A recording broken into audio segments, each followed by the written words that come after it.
Hello, I'm Andrew Kelly from Bristol Ideas. I'm joined by Brad DeLong, Professor of Economics at the University of California at Berkeley and a Research Associate at the National Bureau of Economic Research. Brad was Deputy Assistant US Treasury Secretary during the Clinton administration, where he was heavily involved in budget and trade negotiations.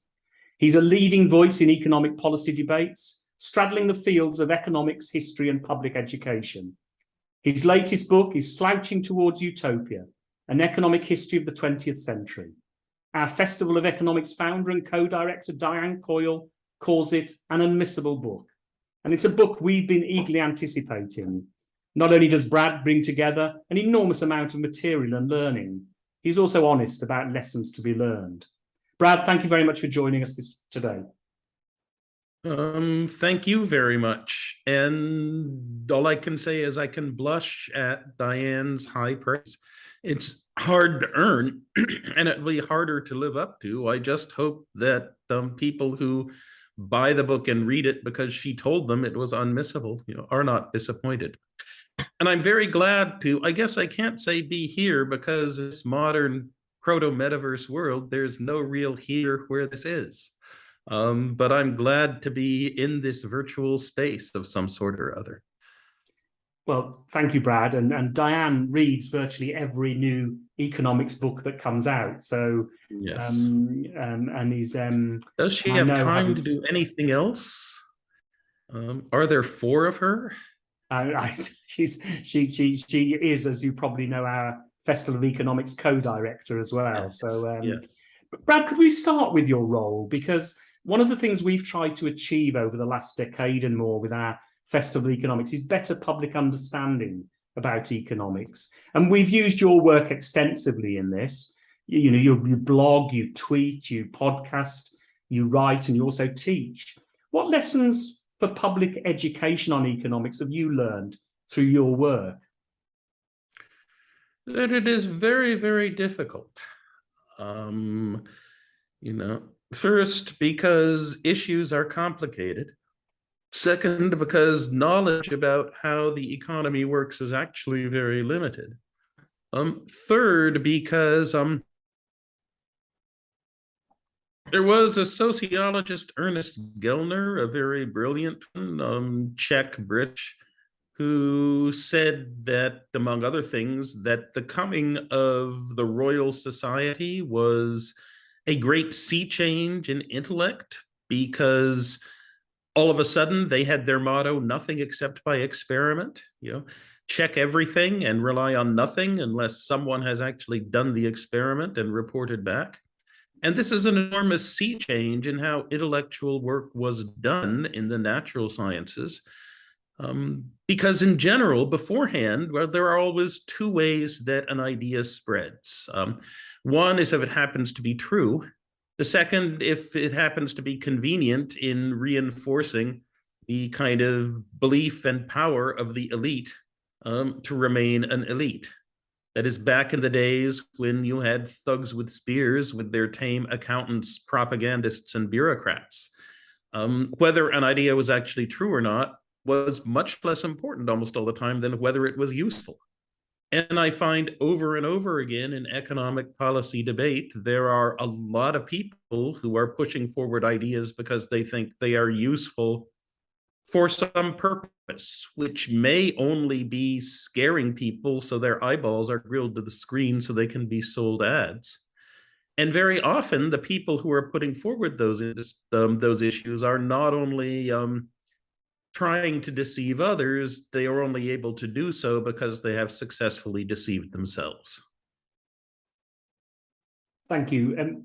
Your book is a big book of narrative history, and it was inspired by Eric Hobsbawm's work, I think, Age of Extremes. Which is a great book, yes, great historian, great books. Magnificent in their research and their ability to understand their past, and also in their ability to communicate. That you compare Eric Hobsbawm to his peers on the British post-World War II left. And, there are a bunch of towering figures there. The first two who come to mind are E.P. Thompson and Francis Rory Peregrine Anderson. They're brilliant. Anderson's impenetrable. Thompson is extremely, extremely discursive. You can only tackle his work if you are on a vacation with nothing else to bother you for days and days. But Hobsbawm is incisive and clear. And, I have lots of complaints about him. I think largely because he made political commitments I definitely understand back in the days when, as a teenager, he watched the Nazi mobs marching down the street, promising to kill him and his family. And you decided the Communist Party was the only people who might protect him. But he was always trying his hardest to understand, and he taught a huge number of people a huge number of things. And anyway, but I read his Age of Extremes in 1994 and thought this really isn't the big story he ought to be telling. Someone should write the big storybook. And then it went from someone should write the big storybook to noticing nobody was, and then thinking maybe since I can't read it, I should write the book I want to read. 1998, I wrote a draft chapter thinking maybe this could become a project, and lo and behold, now it is here. Now, I love big narrative histories like this. I like the fact that you've rooted this in the data and an immense amount of evidence, but you've also made it extremely readable, as the best narrative histories should be. So thank you for that. Well, when you talk about, you should probably mostly thank my editors, especially Brian Distelberg and Tom Libien. Because, professors tend to be discursive. Professors believe that the audience is a captive one. They kind of have to listen, whether they like it or not, because we're going to grade them. And them whomping me, is there an interesting thing on every single page that will hold people's attention? Is there enough narrative thrust to make people want to turn the page? That was extraordinarily useful. And I think the readability is in many ways not my creation, but theirs. Well, these are often teamwork efforts, but certainly it's turned out to be an extremely readable book, I must say. Take us through the argument. You started in the transformational moments, and you talk about the long 20th century as being from about 1870 through to the mid 1970s. Take us through that. All right. Well, let me start with John Stuart Mill writing in the early 1870s, in fact, something that's a little bit despairing, saying that all of the mechanical inventions up until that time, all the great accomplishments, technological, economic, and scientific of the British Industrial Revolution, that they had not lightened the burden of a single member of the working class, which was the predominant population in England and elsewhere. All they had done was enable a greater population to live the same life of drudgery and imprisonment. And that pretty much was life up until 1870. That, over and over again, human ingenuity lost its race to human fertility. And you had better technologies, but you had smaller farms and scarcer raw materials.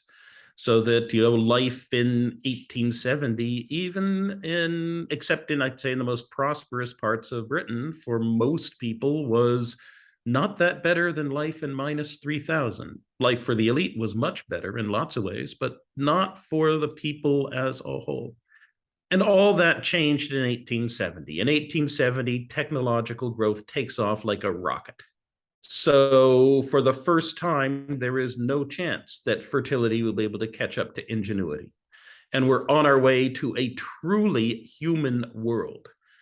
We are rapidly gaining the technological powers to bake a sufficiently large economic pie that everybody could, for the first time ever, have enough. And this was fairly well known, that in my kind of decompression reading over the past 2 weeks or so, going back over my sources, I found both John Maynard Keynes and Winston Churchill making this point extremely strongly in books written at the very start of the interwar period, that there really was this sea change in 1870, after which possibilities became totally different. But rapid technological progress, humanity's technological competence doubling every generation. It does so via Schumpeterian creative destruction. Immense wealth created with new industries, new occupations, but also entire industries, entire occupations, entire ways of life, entire ways of communities destroyed. And with the underlying forces of production hardware of the world economy being transformed every generation, the political, sociological, economic, even the cultural software that running on it needs to be rewritten on the fly every generation, precisely because things that worked a generation ago, given the economy and technology then, won't work now. And that's the story of the long 20th century. Enormous potential wealth created, the difficulty of rejiggering society to hold it together as it advances. We solve the problem of baking a sufficiently large economic pie. Our predecessors would have said, you certainly have enough wealth to make of the world a utopia. And yet the problems of slicing the pie equitably so that everybody has enough and then tasting the pie, those problems continue to flummox us and continue to flummox us, pretty badly. In all kinds of weird and strange ways. One of which I think is that over the past 7 years, Great Britain has thrown away 10% of its potential wealth and productivity by breaking its natural economic ties with the European Union to an astonishing extent, in something that will be very hard for future historians to tell people why anyone might like to do this. And this success at production and failure at distribution and utilization, is, I think, the major thrust of the book. So there are 1870 to 1914 is a big growth period. And then you move forward to the period post Second World War, when you have these 30 glorious years. Now, in between those years, you had the First World War, you had the Russian Revolution, you had the rise of Nazism, you had the Great Depression. These were the kind of periods of destruction you talk about? Yeah, well, the destruction the destruction part of creative destruction was going on and on all through. And, people were reacting in various ways, that on the one hand, call them the classical liberals, were saying the market economy is here and isn't this great? But we really cannot ask for more than just the wealth that the market economy is producing. We know it will be distributed badly, but we don't know how to distribute it well. And if we try to interfere with the workings of the market, we're going to break its ability to make us so rich, that if you want a thumbnail, the underlying thrust of Friedrich von Hayek and company is the market giveth, the market taketh away, blessed be the name of the market. That's not a utopia. Von Hayek would have definitely admitted that, but it is the best that humans can do given our limited monkey brains. But that really was unsustainable in that people do not like that at all. The belief that you are tools of a market that doesn't care about you, even if it is producing a great deal of wealth, it produces things like the majority for the Brexit referendum. And it produces things like the extraordinary celebrations at Mafeking Night. In Britain, when people whose beliefs that they would share in economic progress have been largely disappointed, or instead find themselves incredibly happy at the victory of a small British army 2 continents away. And so I wouldn't say that the breakdown comes in 1914. I'd say the breakdown is building.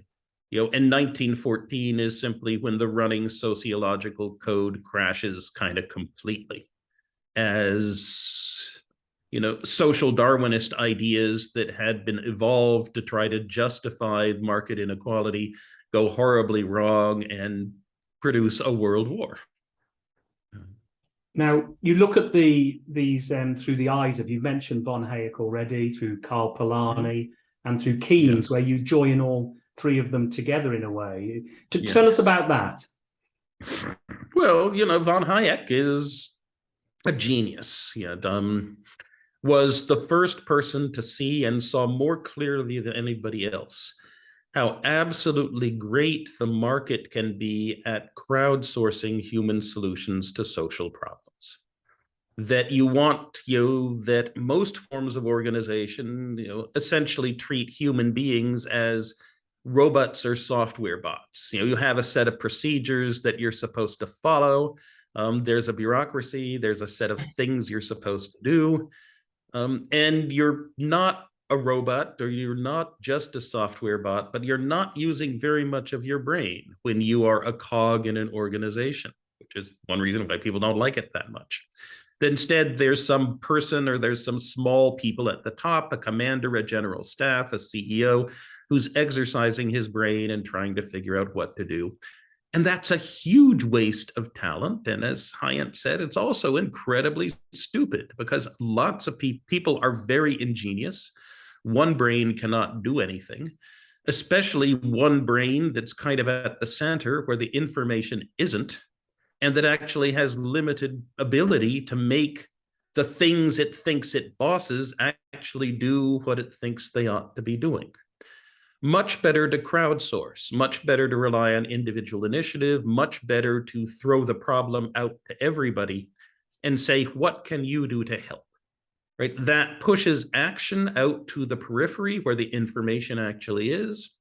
And provided you can jigger the market economy so that market prices correspond to social values, it also solves the problem of incentivization as well, because you will have given everybody a profound reason, not just that they care about other people, but it's a way to make a living, to actually do things that are in accord with social values. And so the market can be an absolutely wonderful, wonderful thing. And indeed is wonderful, wonderful thing. We saw this on the other side of the Iron Curtain in 1990, when we lifted it and discovered that the countries on the other side were only about 1/5 as rich as we were, in spite of having access to the same technology. But as I said, people do not stand for this. The market economy demands that the only rights that matter are property rights. And the only people who have a voice are those with wealth. And that the very fabric of your life may suddenly dry up and blow away just because some rootless cosmopolite thousands of years ago decides that you and yours no longer satisfy a maximum profitability test. So as opposed to von Hayek, there's Karl Polanyi saying, no, we've got to realize the market is made for man, not man for the market. And if the system of governance does not recognize this, it will fall, it will explode, there will be a reaction. All kinds of people who thought they were the great and good in control will find that they are not.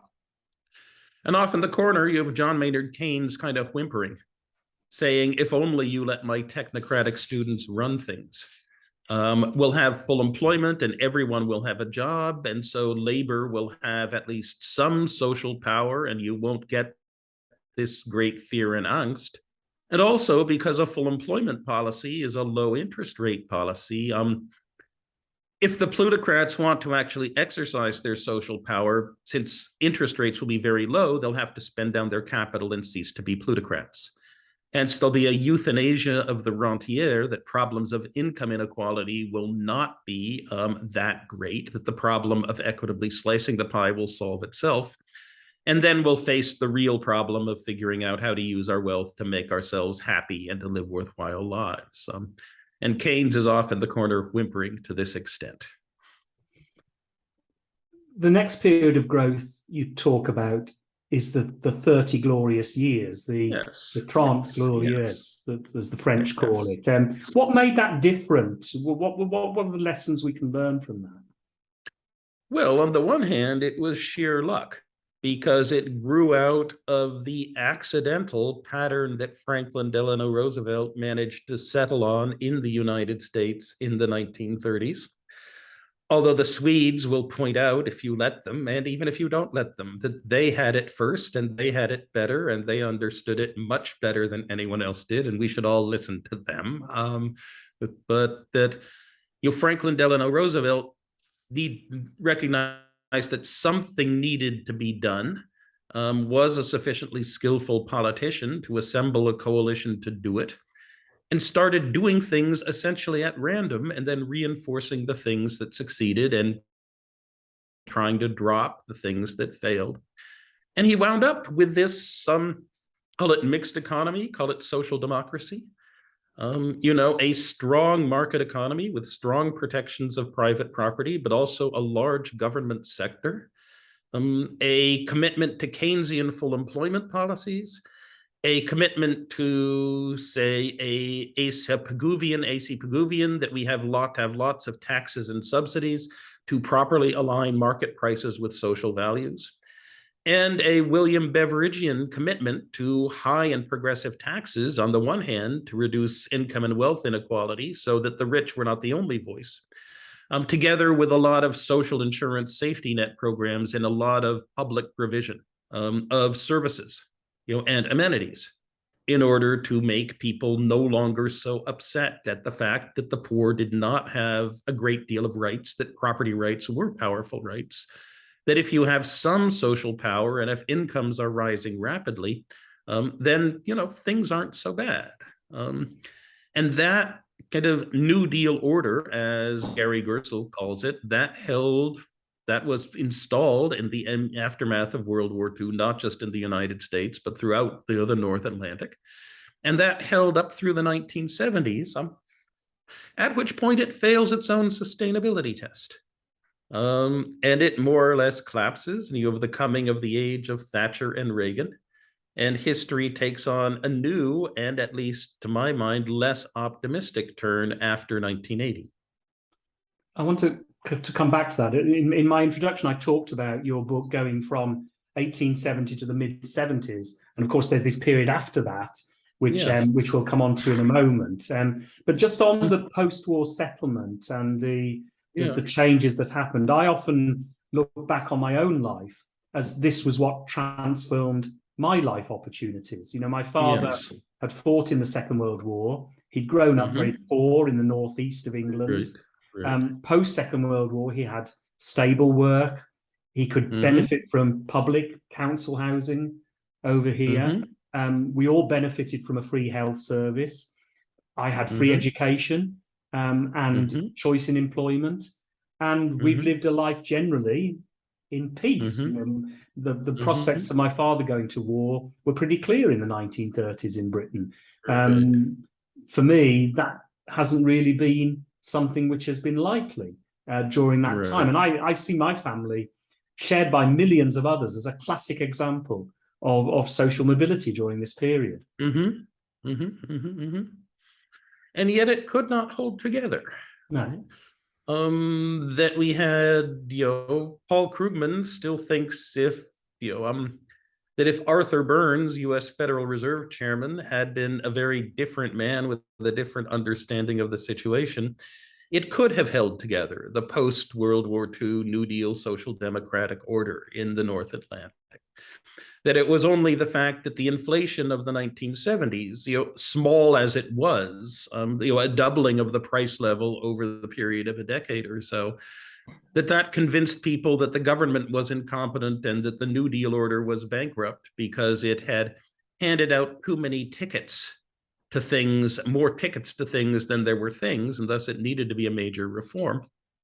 And there were those of us working for the Clinton administration who thought we could rebuild it. That say we could mouth some neoliberal words, but instead focus on restoring to a better form of social democracy, except using a much less bureaucratized form, and a form that used market means rather than government direction where appropriate, which would be often. And that was what we were embarked upon in 1993 and 1994. And both of those things failed, that the New Deal order failed its sustainability test, that people seemed people seem to think that the universal benefits and public provision offered by the New Deal order gave too many people too much opportunity to game the system by not contributing their share. People really seem to think, that the New Deal order was overly bureaucratized, that not just businessmen, but everyone else was too constrained in a web of rules and regulations that we needed to dismantle. And so, Margaret Thatcher could win on the platform of how Britain isn't working, how the Labour Party has allowed this inflation and also has allowed unemployment to rise over 1 million. Ronald Reagan could win and then could cement his power. And, Gary Gerstle is very good on this. How after Reagan and Thatcher, everyone else who wanted to actually win a potential majority in the legislature had to talk their language, just as Republican President Dwight D. Eisenhower had to talk Franklin Roosevelt's language back in the 1950s. I confess that's somewhat of a puzzle to me because I'm a New Deal order, social democracy kind of guy. And it still doesn't seem to me that the flaws of the 1970s ought to have been large enough to bring the whole thing down. And yet they were, and we did have a shift of how people thought the economy ought to be governed into a very different mode, the one we call neoliberalism. Well, one thing you talk about in the book is about how social bonds had loosened as well, and how as memories fade, people's connections to, for example, the Great Depression, or indeed in Britain, the depression of the 1930s, and particularly the post-war settlement, which was so important to many millions of people, and particularly returning soldiers from the Second World War, how that memory had gone as well. I mean, how complacent do you think we are on these things? I don't know, right? I mean, I remember Claudia Golden, my teacher, saying it was long ago, right? In the middle of the 1980s, when we were still viewing Reagan as an aberration, that perhaps the most decisive thing about the Great Depression was that it had convinced the American middle class that it had extremely strong interests in common with the American working class. And that their joint interest in making a good comfortable common home exceeded any worries about income distribution, or that unions were in some way overpowerful, or that social services were in some way incentivizing people not to form and maintain stable families, and so on and so forth. And yet, after 1980, the view that in America, at least, that we have a common economic interest in shared prosperity and equitable growth seems to have receded very, very far. So much so, and you ask people, what they're worried about, and in the large chunks of their country, they're worried that the job creators aren't being, properly incentivized, aren't getting to keep as much of what they create as they ought to. We get fears that people are getting Obama phones. I was on a podcast last week with, a very earnest young person who said, well, in America, you're extremely unlikely to be poor, if you graduate from high school, get married, and don't have children before you're 21. That you have to make one or more of those bad decisions to be poor in America today. And so why should we think of poverty as a problem?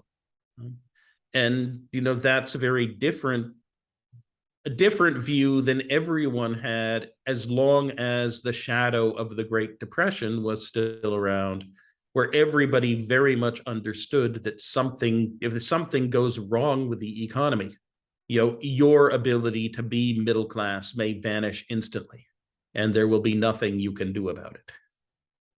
I mean, my parents were lifelong Labour members and Labour Party voters, and they constantly referred to the fact that where they grew up was the pivotal moment in their life, and they didn't want to see that repeated for their children. and for other people as well. And now in America, at least, it is again today, right? That Raj Chetty and his large research team, which he orchestrates, have amazingly powerful and terrifying statistics about huge chunks of the United States where if you grow up there, there is virtually no chance of upward social mobility. Let's talk about now. This sort of view.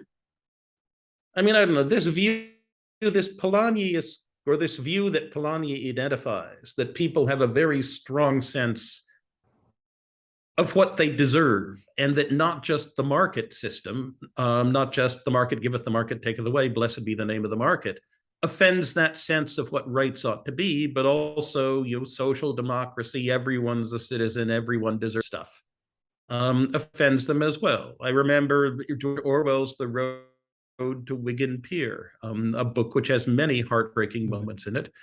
The most heartbreaking of which is that the coal miners, right, around Wigan feel ashamed that they don't have jobs in the middle of the Great Depression, as if this is somehow some great, you know, it's some great moral failure on their part that they do not have a job, and that they and their wives and children have to go to where the railroad line curves and pick up the small pieces of coal that fall off the cars as they go past, and take them home so they have something to burn to stay warm in the winter.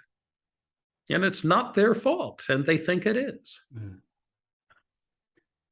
Just before we come on to where we are now, the book is mostly about the North. I think you'd agree with that, but you do cover the South, don't you? Well, but my friend Ying Qian from Tsinghua had a coffee with him 3 weeks ago, and he was whomping on me about this and saying the book will definitely no longer be read by 2100, no matter how much of a splash it makes today, because it is too much a North Atlantic book. But you're planning new work, aren't you? I think on wider economic history. Is that right? It would be wonderful. This was what Diane Coyle was kind of egging me to talk about when I talked to her a couple of days ago. I mean, look, I mean, again, thanks. You have a 600-page book in front of you. The book, in my mind's eye, if I'd managed to write it out fully, it would have been 1,500 pages or more. Again, you should thank the editors for saving you from something substantially unreadable. You know, but there are about 2/3 as many pages as are published on the cutting room floor already written out, and there is notes and quotes and outlines and so forth for an equal amount of stuff on the cutting room floor as well, and I should do something with those. The question is, what overall grand narrative framework can those other pages be pushed into to make a book? You know, because, you know, as my teacher Larry Summers says, that your problem, Brad, is you tend to think that 20 smart things Brad has thought of in the past month makes a paper or a book, and that simply is not the case. Right? A book needs a grand narrative to structure it, and the question is, what is the best grand narrative, or not the best, because none of them are. What is the least false grand narrative, the one that will add to understanding without grossly misleading people? And that's perhaps a very hard question to think of, to think about. Just where we are now, we at the same, we face enormous numbers of crises at the moment. At the same time, the number of people in extreme poverty has fallen, and continues to fall. I think I'm right in saying that. And the wealth that we have now was probably unimaginable by people in 1870 that many of us have now. Indeed, you know, one of my favorite moments in the book is from a utopian novel of the late 1800s, in which someone is absolutely astonished at the fact that in the world of 2000, he can dial up an orchestra on the speakerphone, and that he actually has a choice, that he believes the limit of human felicity has been crossed if you have a choice of which for orchestras to listen to and can listen to them in your home. Yeah. No, it's an enormous achievement, right? That solving the problem of baking a big enough economic pie so there can be potentially enough is an enormous accomplishment, not just because people don't spend most of the time unable to think of anything other than how hungry they are, but also because governance, before 1870, governance was inescapably how is an elite going to run a force and fraud, exploitation, and domination machine on society so that they and their family can have enough. While now governance can be something else. It's a miraculous, it's an amazing accomplishment. But baking a big enough economic pie was supposed to be the hard part of the puzzle. And yet it turns out that it was not the hardest part, that it is the slicing and the tasting that flummox us and that turn out to be harder problems. And the novel you refer to is the Edward Bellamy novel, isn't it, I think? Yes. Yeah.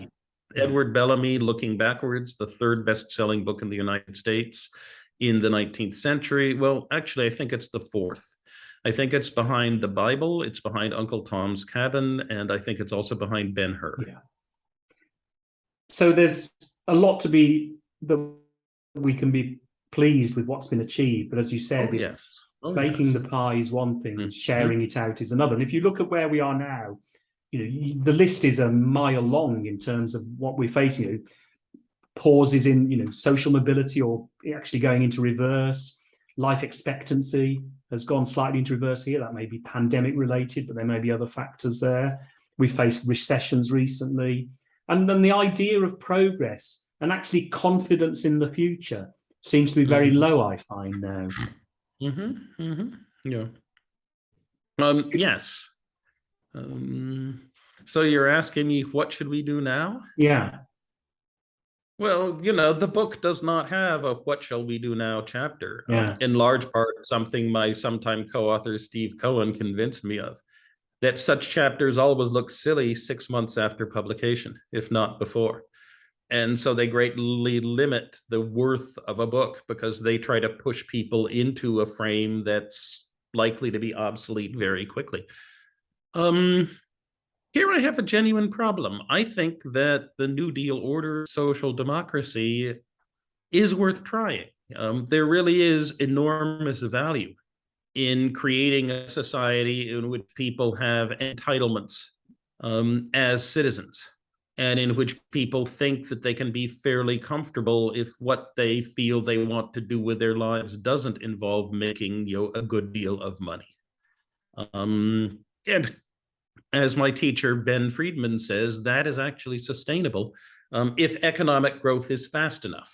He has a very nice book, The Moral Consequences of Economic Growth, about how holding society together in a win-win configuration requires that nearly everyone perceive themselves as a winner in a generation scale, at least. And if they can't, if income inequality rises as fast as economic growth proceeds, or if economic growth is slow, people will regard themselves as not winners, and then they'll looking around for saying, who is cheating me out of what ought to be rightfully mine? And as long as you have that mindset, it's very difficult to have a politics of cooperation and compromise. Instead, you have a politics of enmity and enemies. That what we really need, given that our basic problem is that we have an enormously productive technological machine, but the forces of production are being transformed every generation. So we need to figure out how to rewrite the sociological running code on the fly. We really need a politics of consensus building, one in which everyone agrees we have a very comfortable common home, and the right says we need to fix these leaks in the roof, these defects in our institutions that we've inherited, and the left says we need to build an addition. But instead, increasingly, a politics of, who are your enemies? Whether they're rootless cosmopolites abroad, or the wrong form of immigrants at home, or that the president I support, Joe Biden, has what seems to me a relatively nice initiative to forgive a small amount of student debt for a generation many of whom did not get the upward economic mobility they thought they would get from higher education. And the response, I think, is from fairly universally, is that this is somehow unfair. That baristas who majored in lesbian dance theory shouldn't get a free ride.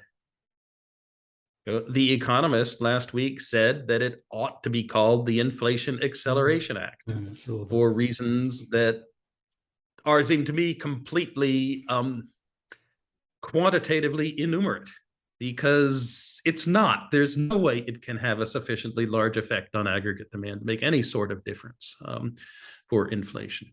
And yet the feeling that someone is getting something they do not deserve, right? That the Polanyian thing, it's not just that I have a right to social voice, to a community around me that seems familiar, to stability in my occupation, and also to an income that I deserve, that other people definitely do not have rights to an income greater than what they deserve. And as long as that is their principal concern, a politics of consensus is going to be very hard. Add to this things like Ezra Klein's worries borrowed from Neil Postman and from Marshall McLuhan, that the age of Gutenberg is one of argument and thoughtful discussion and consensus building, while the age of social media is who is my enemy and how much abuse can I throw at them. And I think we do indeed have huge problems. Plus we have global warming. Plus we have our failure to learn the lessons from the past about how to manage our economies toward full employment. Plus, if you want to say that the New Deal order was, von Hayek, a shotgun marriage between von Hayek and Polanyi, blessed by John Maynard Keynes.